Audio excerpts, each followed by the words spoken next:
আসসালামু আলাইকুম রহমতুল্লাহি ওয়া বারাকাতুহু। আচ্ছা, একটা কথা বলুন তো, সোশ্যাল মিডিয়ায় যখন আমাদের নবীজির সামনে কেউ উল্টোপাল্টা কথা বলে বা গালিগালাজ করে, আমাদের কেমন লাগে? বুকটা ফেটে যায় না? প্রচণ্ড রাগ হয় তো? রাগ হওয়াটাই স্বাভাবিক, কারণ তিনাকে আমরা আমাদের জানের চেয়েও বেশি ভালোবাসি। কিন্তু ভাই, রাগ হয়ে কমেন্ট বক্সে গিয়ে উল্টো গালিগালাজ শুরু করে দিলে কি লাভ হবে? লাভ তো কিছুই হবে না, উল্টো ইসলামের নাম খারাপ হবে। আজ থেকে 1400 বছর আগেও কিন্তু মানুষ তিনাকে কত কথা বলেছিল, কত কষ্ট দিয়েছিল। নবীজি কি বদলে গালি দিয়েছিলেন? দেননি। তিনি কি করেছিলেন?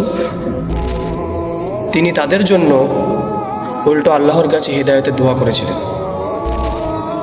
তাই কেউ না বুঝে উল্টোপাল্টা কথা বললে আমাদের কাজ ফালতু ঝগড়া করা না।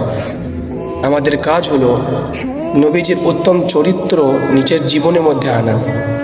গালির জবাব গালি দিয়ে নয়, নবীজির সুন্নাহ দিয়ে দিন। জাযাকাল্লাহু খায়র। আসসালামু আলাইকুম।